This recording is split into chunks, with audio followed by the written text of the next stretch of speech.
The question. We think we understand. Democracy feels familiar, so familiar that we rarely question it. We vote, we argue, we protest, we complain about leaders, and we assume democracy is simply the natural way societies should work. But here's the unsettling truth. Democracy was never inevitable. It was not the default state of human civilization. It was not born from peace, stability, or agreement. Democracy emerged from crisis, from fear, from inequality, from the collapse of trust between rulers and the ruled. And the most dangerous misunderstanding we carry today is believing democracy began as a noble idea, rather than as a desperate solution to a broken world. To understand democracy, we must go back, not to modern parliaments or constitutions, but to a city on the edge of chaos, a city called Athens. Before democracy, there was disorder. 6th century Athens was not a golden age. It was a powder keg. The city was technically ruled by laws, but in practice, power belonged to a small aristocratic elite. Land was concentrated in the hands of a few families. Debt crushed ordinary citizens.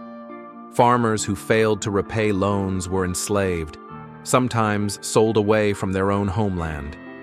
The rich governed, the poor obeyed, and resentment simmered just beneath the surface. This imbalance created a terrifying pattern familiar throughout history.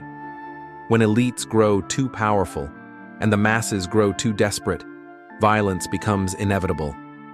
Athens teetered on the brink of civil war, and when societies reach that edge, they usually choose one of two paths: a tyrant who seizes power by force, or a revolution that tears everything apart.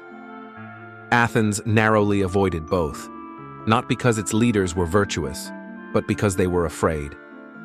Solon and the first uncomfortable compromise. Enter Solon, not a king, not a conqueror, but a lawgiver chosen because no one fully trusted him, which, paradoxically, made him trustworthy. Solon's task was impossible: save Athens without destroying its social order. His reforms did something radical for their time. He canceled crushing debts. He freed enslaved citizens. He weakened aristocratic control without eliminating it entirely. Most importantly, Solon introduced a revolutionary idea. Political participation should be tied to citizenship, not birth alone. This was not democracy yet. The poor still lacked full power. Women, slaves, and foreigners were excluded entirely. But something had shifted. For the first time, ordinary citizens gained a voice, however faint, in shaping the laws that governed them. Solon himself knew the system was fragile, and he warned Athens, laws alone cannot save a society if citizens abandon responsibility.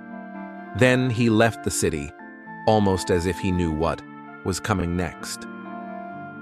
When democracy almost died before it was born, Solon's reforms did not create harmony. They created tension. The elite felt threatened. The poor felt the changes didn't go far enough. Into this instability stepped tyrants, men who promised order, prosperity, and protection in exchange for obedience. And for a time, tyranny worked. Athens grew stronger economically. Public works flourished. Life became more stable. This revealed an uncomfortable truth still relevant today. People will trade freedom for stability faster than philosophers expect. Democracy was not saved by idealism. It was saved by fear. Fear of losing power. Fear of being ruled by one man forever. When tyranny finally fell, Athenians faced a choice: return to elite rule, or attempt something untested. They chose the untested. Cleisthenes and the birth of a dangerous idea. The true architect of democracy was Cleisthenes. His insight was deceptively simple. Power survives by dividing people. Democracy survives by mixing them. Cleisthenes dismantled old tribal loyalties. He reorganized citizens into new political units that forced rich and poor to cooperate. This prevented any single group from monopolizing control. Then came the most radical move of all. Every citizen could participate directly in decision-making, not through representatives, not through elites, directly. Athens had invented rule by the people, democratia. But this system came with a terrifying realization. If everyone has power, then everyone shares responsibility. Democracy did not promise wisdom. It promised participation. Democracy's greatest strength was also its greatest risk. The Athenian assembly was chaotic. Speeches stirred crowds. Emotions overruled logic. Charismatic figures could sway thousands. This wasn't a flaw. It was democracy in its rawest form. Athenians understood something we often forget. Democracy magnifies human nature. Wisdom spreads, but so does foolishness. Justice rises, but so does demagoguery. The same system that produced philosophers like Socrates also condemned him to death. The same democracy that defeated Persia later destroyed itself through arrogance and imperial ambition.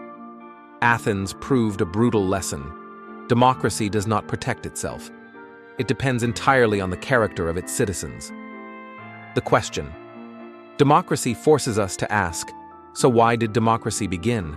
Not because humans suddenly became wise, not because leaders grew generous, not because justice magically triumphed. Democracy began because no group could be trusted with absolute power. It was born from distrust of kings, elites, tyrants, and even the people themselves, which leads to the question we avoid today. If democracy depends on civic responsibility, what happens when citizens stop caring? When participation becomes passive? When outrage replaces reflection? When power is demanded without accountability? Athens shows us the answer. How Athens lost what it created. Over time, success bred overconfidence. Athens transformed democracy into empire. Power replaced restraint. Short-term emotion replaced long-term wisdom. Democracy became a tool for domination rather than deliberation. Eventually, Athens fell, not because democracy failed, but because Athenians forgot why democracy existed in the first place. They stopped fearing concentrated power. They stopped questioning themselves, and democracy, untended, collapsed under its own contradictions. The forgotten lesson that still matters. The greatest myth about democracy is that it guarantees freedom. It does not. Democracy guarantees participation, nothing more. Freedom emerges only when citizens practice restraint, curiosity, and responsibility. Athens teaches us a sobering truth. Democracy is not a system you inherit. It is a system you maintain. It survives only when people remember why it was created: to prevent domination, to distribute power, to force accountability. When citizens treat democracy as entitlement rather than obligation, it decays, slowly, quietly, predictably.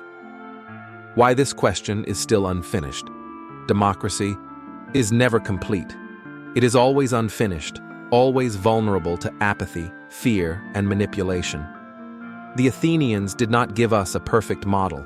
They gave us a warning. That democracy is not about voting alone. It is about engagement, skepticism, and shared responsibility. And the question they left us with still echoes across centuries.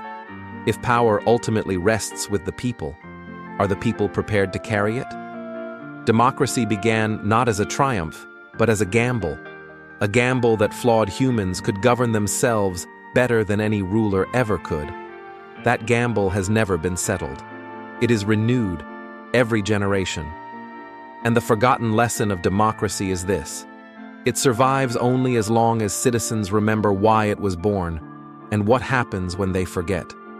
If you found meaning in this story, like, share, and subscribe to Timeless Questions, where we explore the forces, ideas, and individuals who shaped humanity's path and still shape us now.